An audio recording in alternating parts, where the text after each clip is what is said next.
So where are we with regard to deficit management? We have a size and a wide range of deficits, both in terms of the percentage funding levels and also the monetary amounts. We have inconsistent treatment, so varying approaches by different firms of actuaries, and we have quite significant impacts on our employers. And the bad thing is that some cannot afford either to be in or out of the scheme.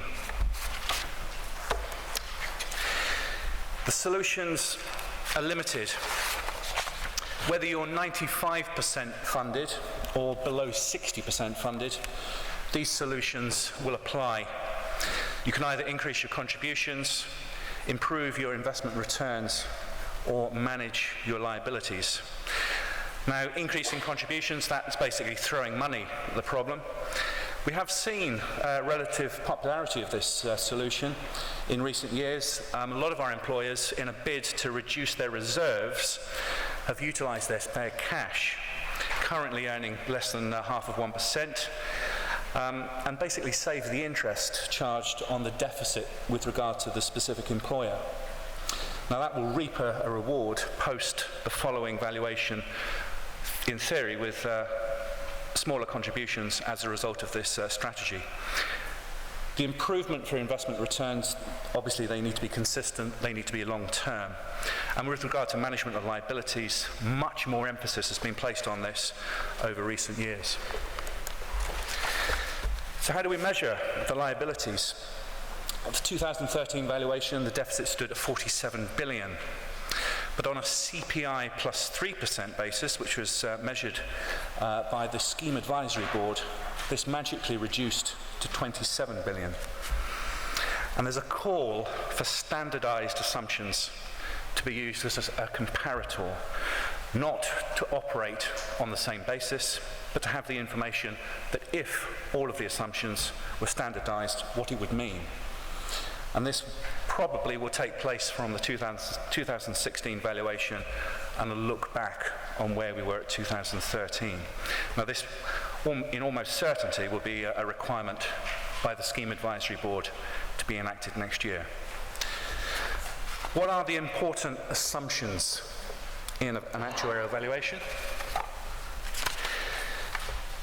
Early on in my career in the LGPS, there was a legendary actuary called Chris Hull from Mercer, and he advised me that only 5 assumptions really matter: the discount rate, the longevity assumption, the inflation outlook, the assumption on earnings and future salary growth, and your investment strategy. Now, small tweaks to those assumptions will move the overall deficit up and down by quite weighty amounts. So therefore, the choice of those numbers and the values ascribed must be justified. Most important is the discount rate. Now, it's crucial that trustees understand the impact that the discount rate has on a valuation. And it's illustrated here. £10 now is worth £10. But £10 received in a year's time is worth less than £10 received now. And that's known as the time value of money. Now, with regard to future pension liabilities, that's measured by a single valuation as at today, ascribed to the sums of all future pensions outflows, discounted at the valuation date.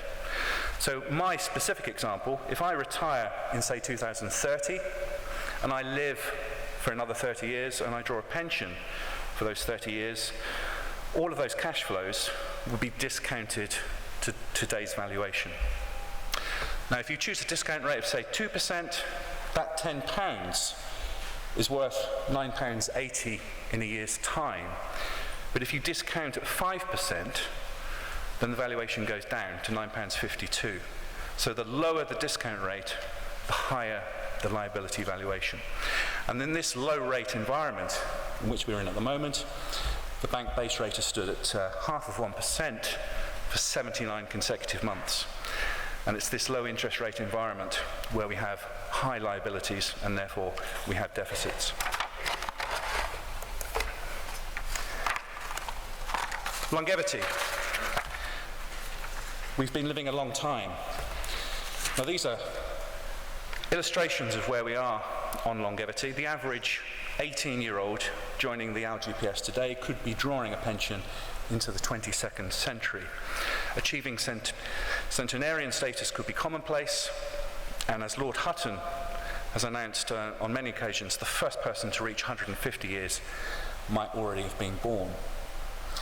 If you add a single year to life expectancy, the average LGPS fund will reduce its funding level by 3%.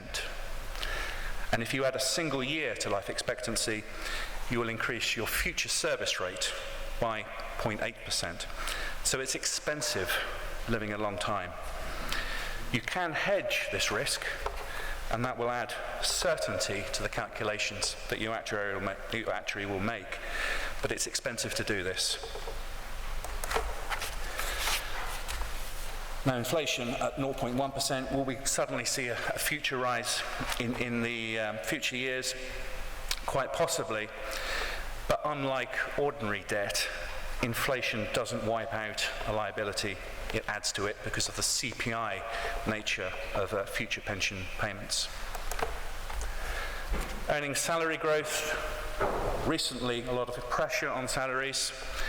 That has eased somewhat with the recovery, and not quite so much of an assumption in terms of future pay rises, and that's obviously helped the liability calculation. And the investment strategy, what is the fund's appetite for risk expressed in the Statement of Investment Principles? What is the outperformance that you expect? So, I refer you to the handout of the questions 1 to 5 on that handout. These relate to the disclosure of your standardized liabilities. Now, what are the actuarial assumptions specified by the Scheme Advisory Board? We don't yet know. That's not been published, but it's my suggestion that those 5 assumptions will be in that document, will feature very highly. Now, it's the plan that all of disclosures on standardized valuations on 2013 and the 2016 valuation, they will need to be published by your funds by June 2016. So very demanding timescales. Question 6 on your sheet relates to the data quality. You've all heard of GIGO, garbage in, garbage out. And these are 2 quotes from Charles Babbage, the inventor of the first programmable computing device. Pray, Mr. Actuary, if you put into the machine wrong figures, will the right answers come out?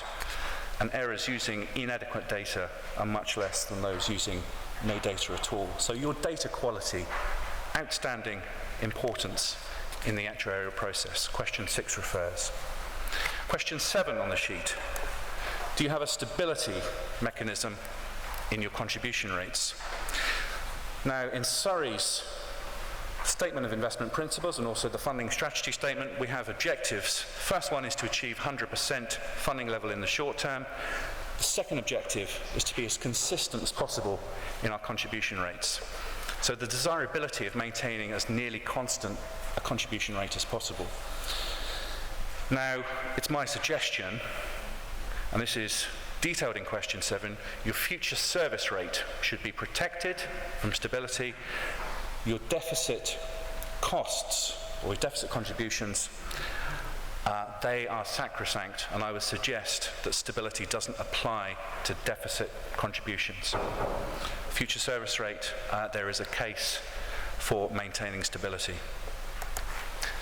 Question 8 relates to the deficit payments. Those really need to be expressed in monetary amounts. Most of us are in environments at our organisations where reducing payrolls will negatively affect the percentage of pensionable pay approach. So as staff are contracted to work in more austere times, payrolls reduce. If you're applying those payrolls, pensionable pay with a contribution percentage, then those deficit contributions will be damaged. They need to be expressed in monetary amounts. And over how many years is the recovery planned? Question 9 relates to the pension strain. So these are the events where you have early retirements, ill health retirements, and significant salary increases of specific officers. Are these paid for at the time? If they're not, they will go straight onto the liability and therefore straight to the deficit. Now, employer risk. A lot of work has been carried out recently, especially from the London Pension Fund Authority, the LPFA, and Surrey have done a lot of work on employer risk, the covenant strength and affordability of your contribution schedules. The Holy Grail, you need a risk-based approach that allows LGPS funds to assess material events that can affect the strength of the individual employer covenant. Tailored recovery plans, tailored investment strategies. Now, the Surrey bit of work, that will be known as the Surrey triggers.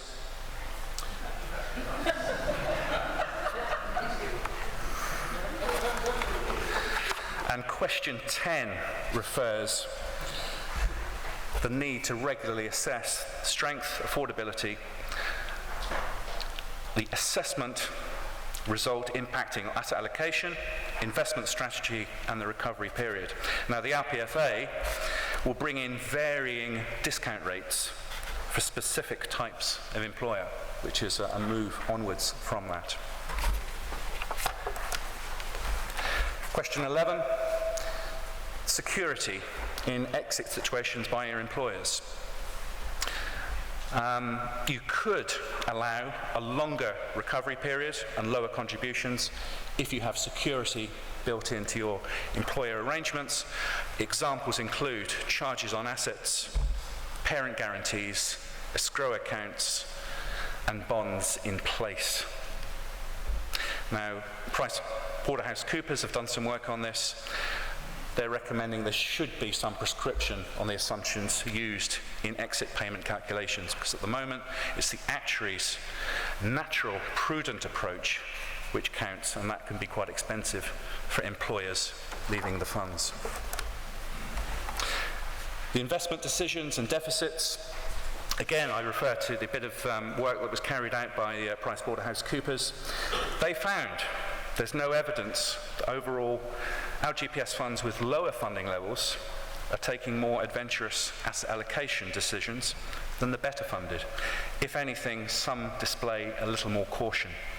So that relationship between your funding level and the need to have growth assets to recover that funding gap, effective governance is the key. Questions 12 and 13 on your question sheet refer. And then coming towards the end, the liability-driven investment definitely has a place in the LGPS. Surrey has enacted it over the last year. And it's especially true if your actuarial discount is gilt-based. You need a leveraged portfolio of index-linked gilts that will enable growth assets to recover to full funding level. Now, the question here is if there's too much put aside for LDI and not enough with regard to the fund's ability to generate meaningful returns, and that's where you have a leveraged portfolio, in other words, to have your cake and eat it. Real returns, real income matter to your growth assets. Question 14 refers. Moving on to question 15. Are any of you in charge of challenged funds, or what's known as the spiral dive funds, funding levels below 60%? Do you have guidance and troubleshooting advice? Now, it's very interesting. The pensions regulator has very little power to intervene. The Scheme Advisory Board can provide advice. The Secretary of State has a bit more power. He can put in remedial steps, possibly set new regulations, a re-establishment of any committee, and put nominated persons on that committee. But at the moment, there's nothing. If your committee is guilty of poor governance, poor investment management, or poor management of employers, there's nothing that can go against that and make it or solve the problem there. So these are, for those challenge funds, the spiral dive funds, very important matters. And then the final check, once you've asked all of those questions, question 16, the affordability of your employer contributions. This is at the end of the actuarial process where these new contributions are being calculated. Are they affordable? Do you have the right level of investment risk? And the ability of your investment strategy to generate the required return implicit in the funding strategy. In other words, does your statement of investment principles, your SIP, does it match the return assumption? Question 16 refers. So the summary of this presentation: the standard measures, the prompt disclosure of deficits, the awareness of those 5 assumptions, your data quality is paramount, the awareness of any stability approach if it applies to your fund, the monetary amounts for deficit payments, the funding of pension strains at the time, your employer risk and security with good employer exit strategies, your overall investment decision and deficit management, any liability-driven investment strategies, challenge funds, and your final check on question 16. Now the solutions, and this is where I hand over to Georgina: extra contributions, investment returns, and management of liabilities. Georgina will take up the baton as far as good investment returns are concerned. And the final word, you've had 2 Charles Babbage quotes. This is a third from Charles Babbage. Every minute dies a man, and 1 1/16 is born. Now this will be Surrey's longevity assumption in the 2016 valuation. Hyman's not so sure. Ladies and gentlemen, thank you very much.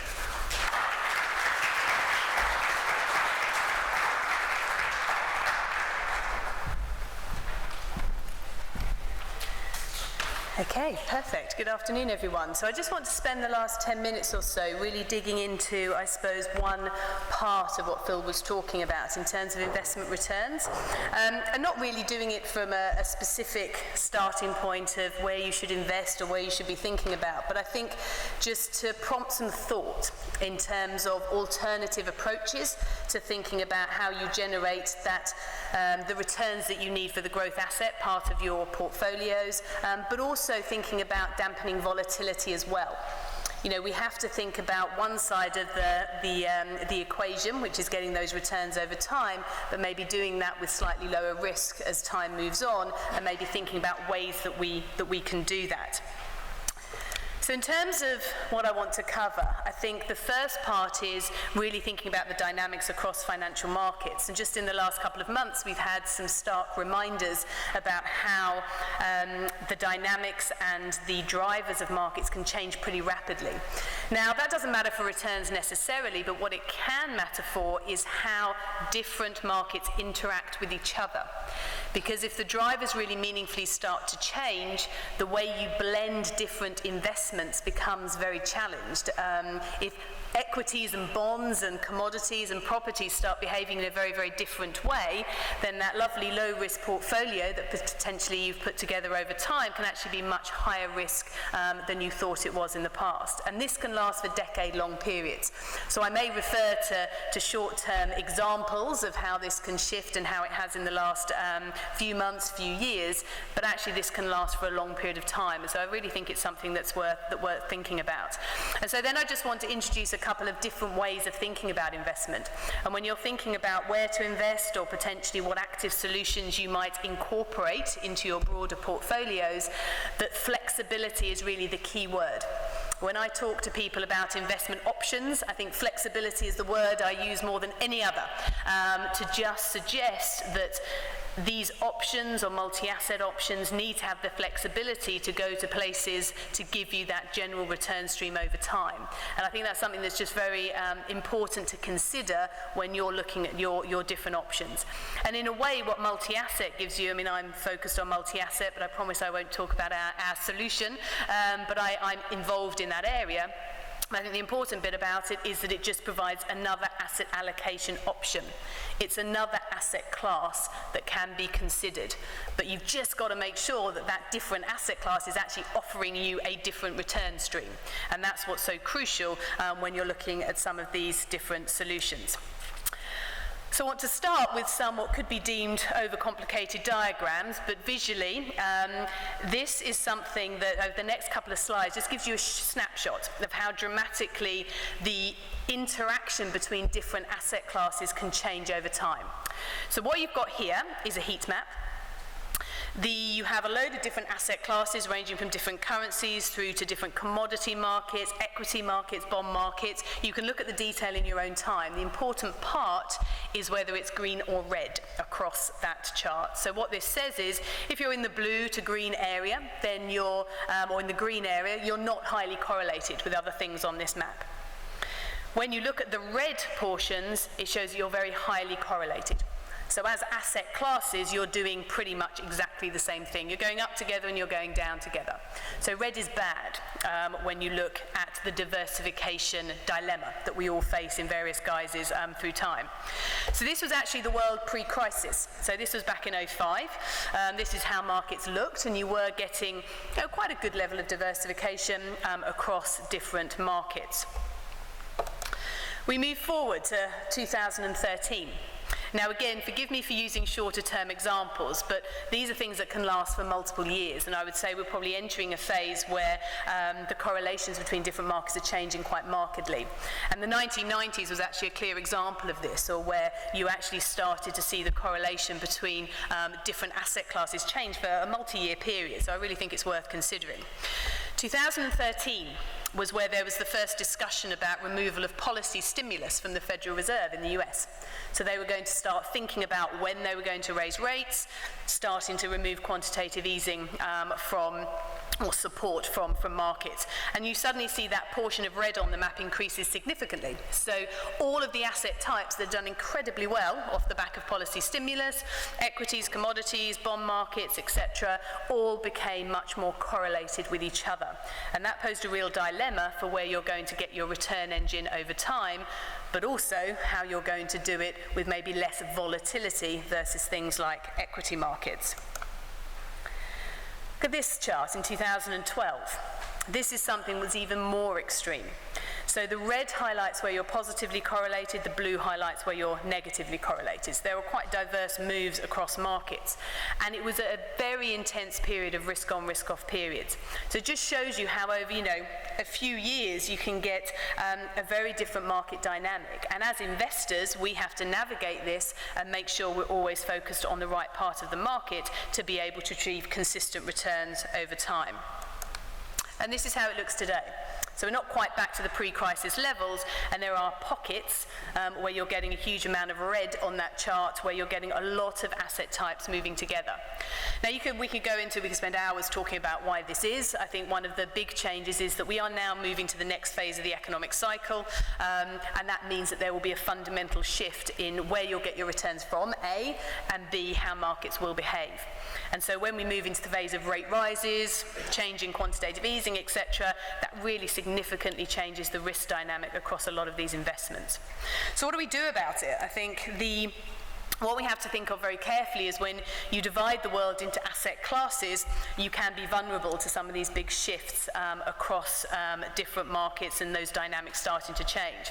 So this is just an example back in 2011. It shows you the performance of equities. So overall, they did very well, so that's great. And then the performance of UK gilts, so just 10-year bonds from a total return perspective. And overall, you didn't get a great return from bonds, but that was more than offset by what you got in equities over that period of time. But what was quite interesting is that bonds didn't offset your risk at all. So in 1/3 of cases when equities fell over these few years, bonds fell as well, because they were both being driven by the same things. As we entered 2013, over half of cases when equities fell for any period of time, you also had bonds falling as well. So this comes back to the flexibility point, to say if you want to generate returns, you've got to look outside sometimes of the big asset class definitions. And the one risk I would say at the moment, particularly over the coming years, is you can't trade global equities as global equities, you can't trade global bonds as global bonds. There is so much divergence across the world that you can't really lump those asset classes together, unfortunately. So what we need to do is look one layer beneath the surface to look for different return streams in this type of environment. And this is really, I suppose, the passive versus active to a certain degree in terms of, how you look at risk and how you generate returns. And I do genuinely believe that having some more flexible options within a broader portfolio just to try and smooth that return profile for you, given all of these challenges that are ahead, does make a lot of sense. You can't access all of these return opportunities yourselves, and sometimes having someone to do that can help in the overall diversification of a portfolio. And this is really the point. This is about taking risk in a portfolio, which is the left-hand side of this chart. That's your return engine. That's about how you're going to achieve these funding targets, etc. over time, take some risk and get some return. The other core part, though, is making sure that you've got enough diversification in a portfolio to make sure you can deliver that with slightly lower risk, so that you can rely on those numbers that suddenly in 1 year you're not going to suddenly be 20-30% reduced in terms of your overall returns. So this diversification benefit, this big grey arrow, is something we're thinking about all the time, and I think, obviously you're going to be thinking about this as well, to make sure you're running a balanced level of risk across your broader portfolio. So it's really then thinking about how you achieve this. And I just thought I'd give you a couple of specific options or examples of ways of doing this. We'll just step outside of everything you do day to day, but just to give you a bit of a feel for sometimes we need to think more broadly than just bonds will give you some diversification in a fund, or having some property will give you diversification in a fund.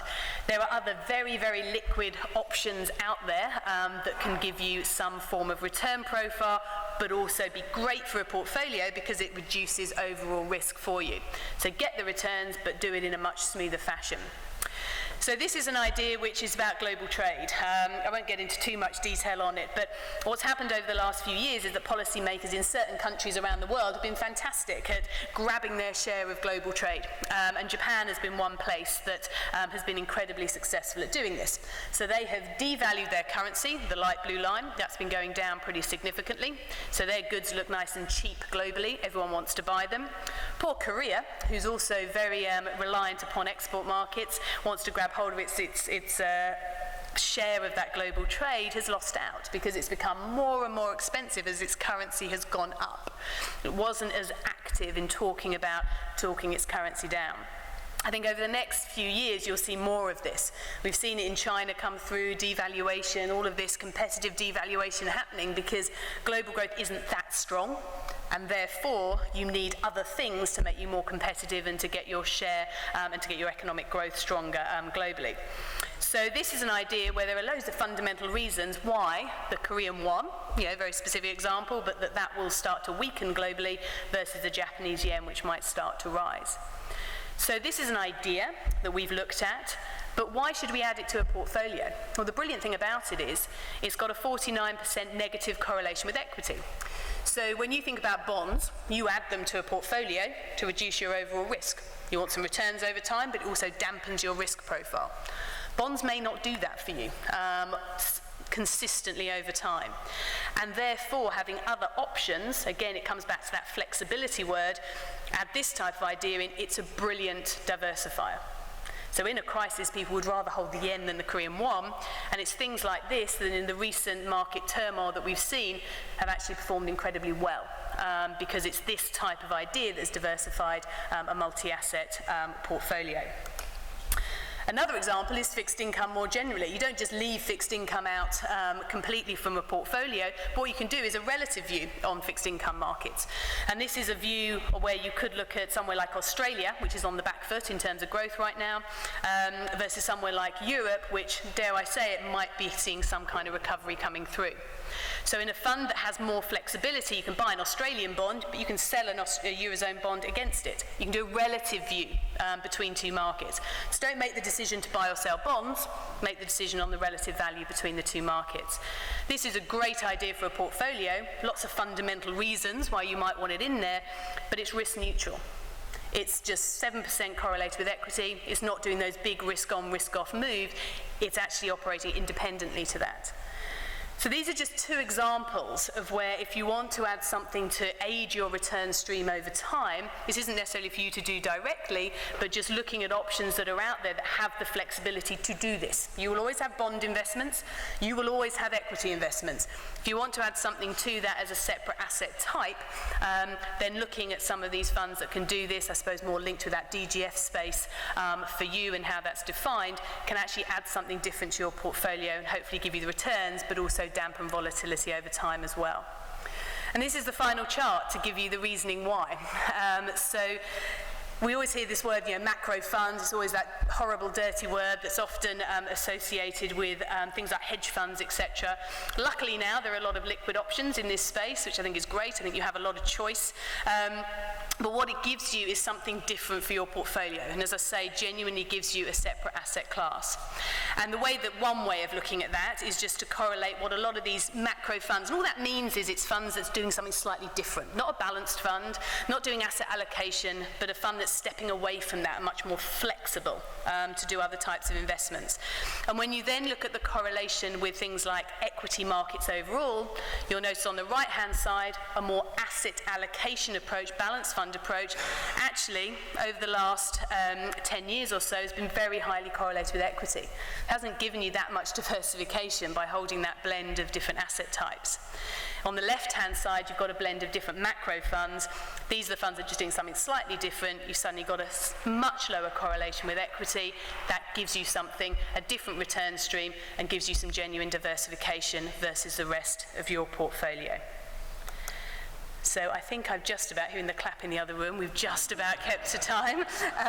So I think we literally have about 3 minutes before we really will get thrown out. So I will stop there, but if there is the odd question, then we're very happy to take it, either of us. Thank you very much for your time.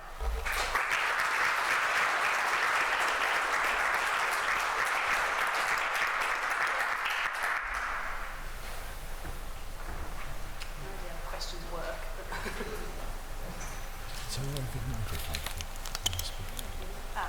There is a microphone.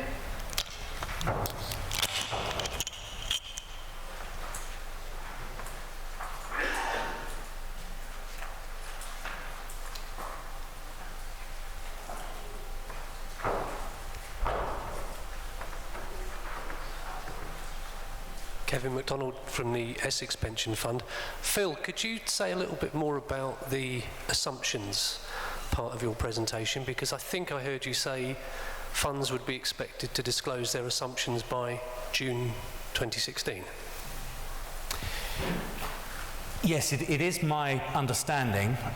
These are not yet in tablets of stone, but we will be required to provide two sources of our valuation. These are the fund's own actuarial assumptions, and then there will be a set of prescribed assumptions from the Scheme Advisory Board, such that a deadline at the end of June 2016, both will be published.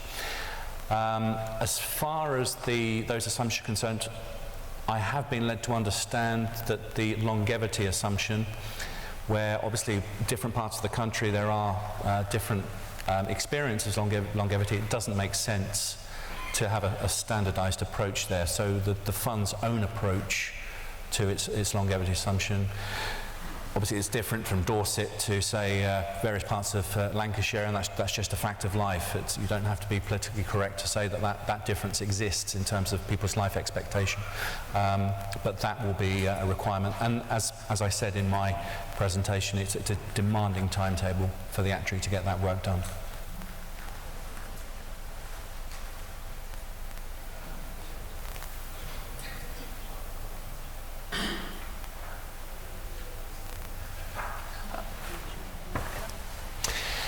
I think if there's no more questions, then I'd like to thank you very much for attending today. Thank you to my co-presenter, Georgina, for a fantastic presentation, and hopefully this will have been some use to you. Thank you very much indeed.